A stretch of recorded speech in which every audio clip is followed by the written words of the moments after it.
जी, बिस्मिल्लाहिर्रहमानिर्रहीम। ये exercise number 2.3 है, चैप्टर नंबर 2 का, और क्वेश्चन नंबर 1 है। इसमें आपको इक्वेशन गिवन है 4x² minus 4x-3 quadratic equation है, और क्वेश्चन ये है कि without solving the equation find the sum and product of the roots. यानी इस इक्वेशन के रूट्स को फाइंड किए बगैर उन रूट्स का आपने सम मालूम करना है और इसका प्रोडक्ट मालूम करना है। ठीक है, अगर हमारे पास एक quadratic equation a² plus bx plus c हो, तो इसके जो रूट्स है, दो रूट्स ही आएंगे, एक अल्फा एक बीटा लेट से। ठीक है, तो उनका जो सम ऑफ द रूट्स है वो क्या आएगा, सम ऑफ द रूट्स वो माइनस बी बाई ए के बराबर होगा, और प्रोडक्ट जो है वो सी बाय ए के बराबर होगा। इसका प्रूफ भी मौजूद है और चैनल पर है, इस पे मैंने अलग से वीडियो बनाई है। लेकिन बस आप ये याद रखें कि sum of the roots of the quadratic equation वो माइनस बी बाय ए है, और उसका जो प्रोडक्ट है वो सी बाय ए है। ठीक है, अब आप देखेंगे कि हम इक्वेशन के रूट्स को मालूम किए बगैर उसका सम और प्रोडक्ट मालूम करेंगे। सबसे पहले आपने ये करना है कि इसमें ए क्या है, वो 4 है, बी क्या है, -4 है, और सी क्या है, -3। तो as sum of the roots, sum of the roots वो हमारे पास क्या है, minus b by a formula है। ठीक है, तो माइनस तो फार्मूले का है, बी की वैल्यू हमारे पास मौजूद है, -4 है, और सी की वैल्यू भी मौजूद है, वो +4 है। तो माइनस माइनस प्लस 4/4 आ जाएगा, दिस इज इक्वल टू 1 आता है। सो जो सम ऑफ द रूट्स आ गया वो क्या है, वो 1 है। ठीक है, now as product, product of the roots क्या है, वो है सी बाय ए, सी बाय ए ये फार्मूला है। ठीक है, पहले से है, और इसमें ए बी सी भी आपके पास मौजूद है, उसमें भी कन्फ्यूजन की ज़रूरत नहीं है, सिंपल है बहुत ज़्यादा। आपने सिर्फ वैल्यूज पुट करनी है। सी की वैल्यू है यहाँ पर -3, और ए की वैल्यू है 4। तो ये आपके पास आ गया प्रोडक्ट ऑफ द रूट्स।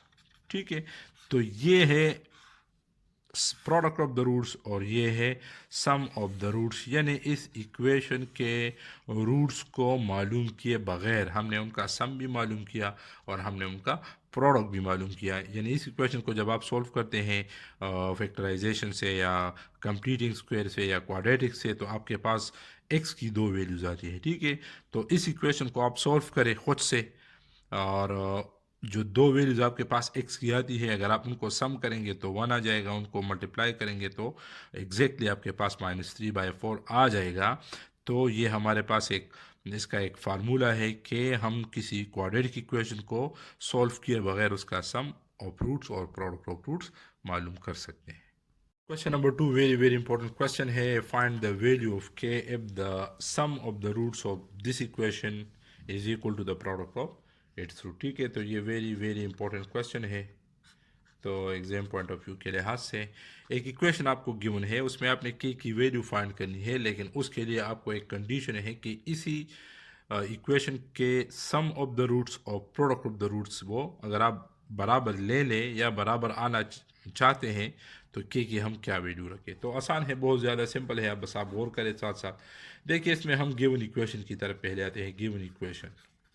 ठीक है, जो इक्वेशन हमें गिवन है वो हम लिखेंगे 2x² प्लस के एक्स प्लस 6 इक्वल टू 0, और इसमें हम मेंशन करेंगे ए वो 2 है, बी क्या है वो के है, और सी क्या है वो 6 है। हम ए बी सी उसमें मेंशन करेंगे कि ए क्या है, बी क्या है, और सी क्या है। उसके बाद हम सम मालूम करेंगे, सम of the roots.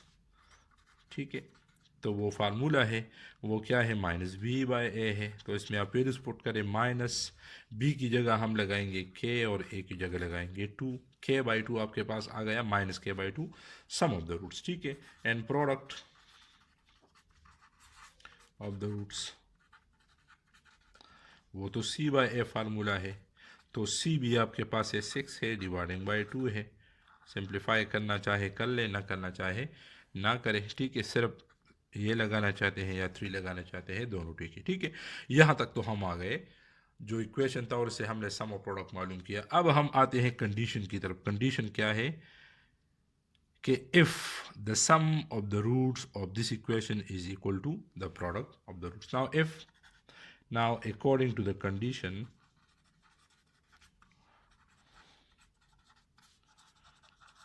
according to the condition, if sum of the roots is equal to product of the roots. ठीक है, ये तो कंडीशन है कि इफ सम ऑफ रूट्स और प्रोडक्ट ऑफ रूट्स बराबर हो तो फिर के की क्या वैल्यू होंगी। तो हमने सम ऑफ द रूट्स भी फाइंड किया है, वो -k/2 है, और is equal to product of the roots वो भी फाइंड किया है, वो 3 है। ठीक है, क्रॉस मल्टीप्लाई करें, 2 के साथ मल्टीप्लाई करें, जिस तरह आपको आसान लगे। यहाँ पर 1 है तो क्रॉस मल्टीप्लाइंग, आपको जो आसान लगे आप उसी मेथड से करें। -k को हम मल्टीप्लाई करेंगे 1 के साथ और 3 को मल्टीप्लाई करेंगे 2 के साथ, तो -k आ जाएगा और 6 आ जाएगा। चूंकि हमें k की वैल्यू रिक्वायर्ड है माइनस की नहीं, तो हम क्या करेंगे, मल्टीप्लाइंग बोथ साइड्स बाय -1। ठीक है, तो -1 इंटू -k और -1 इंटू 6, तो आपके पास k इज इक्वल टू -6 आ जाएगा। तो अगर सम ऑफ रूट्स और प्रोडक्ट ऑफ रूट्स इस इक्वेशन के आप बराबर ले आना चाहते हैं या इक्वल होंगे, तो उस सूरत में, किस सूरत में, जब k की वैल्यू -6। ठीक है, तो अगर k की जगह आप -6 लगाएंगे तो इस इक्वेशन के जब आप सम ऑफ रूट्स मालूम करेंगे और प्रोडक्ट ऑफ रूट्स, तो वो दोनों आपस में बराबर आएंगे। जी, तो क्वेश्चन नंबर 3 है, find the value of k if the sum of the square of the roots of this equation is equal to 13। ठीक है, तो इसमें यह है कि ये एक इक्वेशन गिवन है और इसमें वही कंडीशन है, इसके रूट्स पर कंडीशन है कि अगर इसके इफ द सम ऑफ इसके रूट्स के स्क्वायर का जो सम है वो 13 के बराबर हो तो आप k की वैल्यू मालूम करें। तो सबसे पहले तो हम जाएंगे रूट्स की तरफ, क्योंकि रूट्स का जिक्र भी है, पहले वाले क्वेश्चन में भी वो लिखना था, लेकिन उसके बगैर भी ये वो हो सकता था, क्वेश्चन नंबर 2 वाला। ठीक है, इसमें हम बाकायदा मेंशन करेंगे, ये भी बहुत ज़्यादा इंपॉर्टेंट क्वेश्चन है। तो हम लिखेंगे कि let the roots of the equation are, दो ही रूट्स होंगे, क्वाड्रेटिक है ना, तो एक एल्फा और एक बीटा। चूंकि इस चैप्टर में जितने आर्टिकल्स भी हैं, फार्मूले हैं, तो सब में इसके रूट को एल्फा बीटा का नाम दिया गया है, तो हम भी इसको एल्फा बीटा ही इसको कोट करेंगे। ठीक है, तो लेट, ये तो रूट हो गए। Now given equation, given equation क्या है, गिवन इक्वेशन वो है x² -5kx plus 6k² equal to 0। ठीक है, नाउ हेयर, अब इसमें आप देखिए, इसमें ये जो है हेयर ए क्या है, वो 1 है, बी -5k और सी जो है वो 6k² है। ये तो हमने ए बी सी को मेंशन कर लिया। जी, तो ये है ए बी सी, इसके sum of roots, sum of roots यानी रूट्स यहाँ पर हमने मेंशन किया है, इनका sum in alpha plus beta वो -b/a के बराबर है, फार्मूला है। तो alpha plus beta is equal to minus b की वैल्यू हमारे पास क्या है, -1 अपना फार्मूले का है और b की अपनी वैल्यू वो 5k है और dividing by 1, a is equal to 1 है। माइनस माइनस प्लस हो जाएगा, माइनस माइनस प्लस, 5k/1 और 1 हम नीचे नहीं लिखते, अल्फ़ा प्लस बीटा वो 5k आ गया। ठीक है, इसी तरह प्रोडक्ट ऑफ फ्रूट्स यानी अल्फ़ा इंटू बीटा वो c/a के बराबर है। c क्या है, 6k² है और a की जगह 1, तो ये 6k² आ गया। ठीक है, तो ये हमारे पास है सम ऑफ फ्रूट्स ये, और ये है हमारे पास product of roots. Sum of roots equal है 5k और अल्फ़ा बीटा जो प्रोडक्ट ऑफ फ्रूट्स है वो 6k² के बराबर है।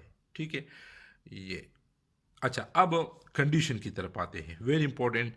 इसमें यह है कि find the value of k if the sum of the square of the roots, यानी रूट्स के स्क्वायर का सम, रूट्स के स्क्वायर का सम, ये रूट्स है, तो इनके स्क्वायर का सम यानी इसका स्क्वायर और फिर उसका sum. Now according to the condition, condition क्या है, sum of square of roots is equal to 13, यानी रूट्स के ये रूट्स है, इनके स्क्वायर का सम वो 13 के बराबर है। ठीक है, रूट्स के स्क्वायर का सम वो 13 के बराबर है। कंडीशन बहुत ज़्यादा ज़रूरी है कि इस पर आप समझ जाए कि ये किस तरह आता है। ठीक है, बाकी बहुत ज़्यादा आसान है। अब alpha square plus beta square, अभी याद रखें कि हमारे पास सिर्फ और सिर्फ अल्फ़ा प्लस बीटा हम जानते हैं और अल्फ़ा बीटा को जानते हैं, हम इसको नहीं जानते। तो हमने इसको ऐसे फॉर्म में ट्रांसफॉर्म करना है, कन्वर्ट करना है कि इसमें हमारे पास अल्फ़ा प्लस बीटा या अल्फ़ा बीटा आ जाए। ठीक है, तो अगर आप गौर करें तो ये हमारे पास एक इक्वेशन है, फार्मूला है A plus B whole square is equal A square plus B square plus 2ab। तो A square plus B square तो है, लेकिन 2ab नहीं है इसके साथ। तो हमने क्या करना है, इसका 2ab वो क्या है, वो 2 अल्फ़ा बीटा है। तो कम स्क्वायर को, ये स्क्वायर कंप्लीट नहीं है, ए स्क्वायर बी स्क्वायर तो मौजूद है लेकिन 2ab नहीं है। अगर 2ab आ गया तो ये पे फिर a प्लस बी का स्क्वायर है, यानी स्क्वायर कंप्लीट हो जाएगा। सो फॉर लिखेंगे for completing square adding 2 alpha beta to both sides। ठीक है, तो ये alpha square plus beta square plus 2 alpha beta यहाँ पर भी मैंने लगा दिया और यहाँ पर भी 2 अल्फ़ा बीटा को प्लस कर दिया। ठीक है, गौर से आप देखें, ये A square plus B square plus 2ab, तो ये अल्फ़ा प्लस बीटा का होल स्क्वायर है और 13 प्लस 2 अल्फ़ा बीटा। अब अल्फ़ा प्लस बीटा की वैल्यू भी हमारे पास मौजूद है और अल्फ़ा बीटा की वैल्यू भी मौजूद है। इस इक्वेशन को हमने ऐसे फॉर्म में ट्रांसफॉर्म कर लिया जिसमें हमारे पास सब वैल्यूज मौजूद है। इसको यूटिलाइज करेंगे, लगाएंगे। अल्फ़ा प्लस बीटा वो क्या है, 5k, इसके ऊपर स्क्वायर है, 13 अपनी जगह पर प्लस 2 अपनी जगह पर, और अल्फ़ा बीटा की वैल्यू है वो है 6k स्क्वायर। ठीक है, इससे आ जाएगा 25k स्क्वायर और ये 13 प्लस 12k स्क्वायर। हम क्या करेंगे, 12k स्क्वायर को यहाँ पर ले आएंगे, 25k square minus 12k square is equal to ये 13 आ जाएगा जी। तो ये 25k square minus 12k square is equal to 13, इसको इससे माइनस करेंगे तो 13k स्क्वायर आ जाएगा विच इज़ इक्वल टू 13, और हमें तो k की वैल्यू चाहिए तो इसको डिवाइड करेंगे बाय 13 बोथ साइड। ठीक है, आपने पूरा लिखना है डिवाइडिंग बोथ साइड बाय 13, तो 13k स्क्वायर डिवाइडिंग बाय 13 और 13 डिवाइडिंग बाय 13, तो ये कैंसिल और आपके पास k square is equal to 1 आ जाएगा। r स्क्वायर रूट ले, taking square root on both sides, so k square square root और 1, तो आपके पास k की वैल्यू जो है वो प्लस माइनस 1 आ जाएगी जो कि रिक्वायर्ड वैल्यू ऑफ k। ठीक है।